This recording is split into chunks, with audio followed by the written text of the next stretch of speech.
نحمدہ ونصلی ونسلم علی رسولہ الکریم۔ میں سب سے پہلے سب احباب کو مبارکباد پیش کرتا ہوں۔ آپ حضرات نے بھرپور حاضری دی، اللہ جل شانہ ہم سب کی اس حاضری کو قبول فرمائے، اور واقعتاً یہ حاضری ساری عبادات پر بھاری ہے۔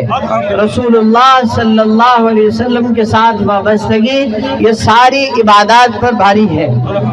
دوسری بات یہ عرض کرنا چاہتا ہوں کہ رسول اللہ صلی اللہ علیہ وسلم کی ذات عالی کا معاملہ یہ ایسا معاملہ ہے جس میں کوئی کسی لحاظ سے برداشت نہیں کر سکتا، چاہے وہ ٹھنڈے جذبات کا تحمل مزاج آدمی ہو، چاہے وہ تیز مزاج آدمی ہو۔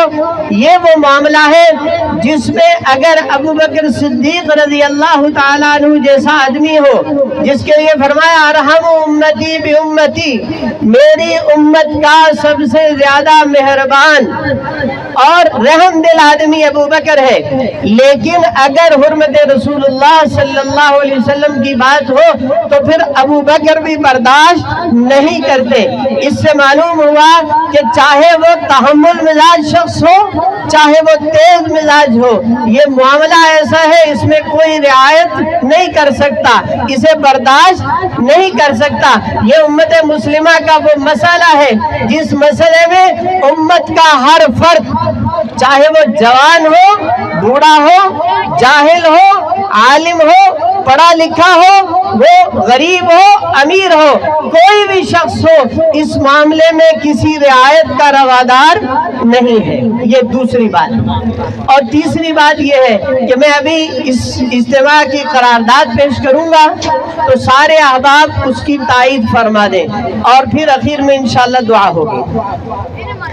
آج کا یہ عظیم اجتماع حکومت پاکستان سے مطالبہ کرتا ہے کہ اس سانحے پر صرف مذمت کافی نہیں ہے، اس سانحے پر صرف مذمت کافی نہیں ہے، بلکہ یہ حملہ ملک عزیز پر حملے سے زیادہ بڑا ہے۔ یہ حملہ ملک عزیز پر حملے سے زیادہ بڑا ہے۔ تو جیسے ملک پر ہونے والے حملے کا جواب ہماری افواج، ہمارے ادارے، ہماری حکومتیں دیتی ہیں، ایسے ہی اس حملے پر جواب دیا جائے۔ سب سے پہلا مطالبہ یہ ہے، آپ اس کی تائید کرتے ہیں؟ دوسرا مطالبہ یہ ہے کہ عالم اسلام کے حکمران اور OIC یہ اقوام متحدہ میں یہ قانون منظور کروائیں کہ رسول اللہ صلی اللہ علیہ وسلم اور تمام انبیاء علیہ السلام کی شان اقدس میں گستاخی کرنا یہ سب سے بڑی دہشت گردی ہے۔ یہ قانون منظور ہونا چاہیے تاکہ صرف یہ واقعہ نہیں، ہمیشہ کے لیے اس کا ستیاب ہو سکے۔ تو آپ اس کی تائید کرتے ہیں؟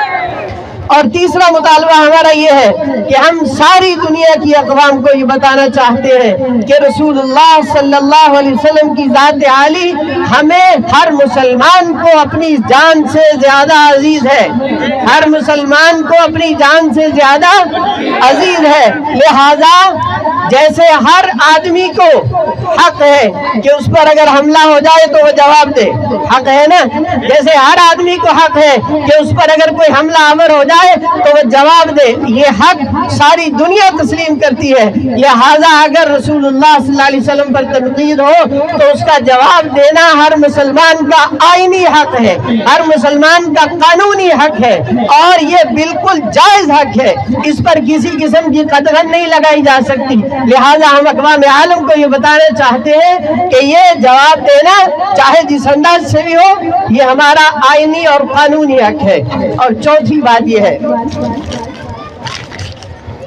کہ ہم سارے اس عزم کا اظہار کرتے ہیں، اور ہم تمام مسلمانوں سے بھی یہ درخواست کرتے ہیں کہ تمام انڈین چینلز اور ویب سائٹس اور جتنی مصنوعات ہیں، ہم آج سے ان سب کا بائیکاٹ کرتے ہیں، ہم ان سب کا بائیکاٹ کرتے ہیں، اور تمام مسلمانوں سے یہ درخواست کریں گے کہ وہ بھی یہ بائیکاٹ کریں۔ آپ کو یہ سارے مطالبات منظور ہیں؟ تمام مطالبات منظور ہیں؟ أيها الذين آمنوا اتقوا الله وكونوا مع الصادقين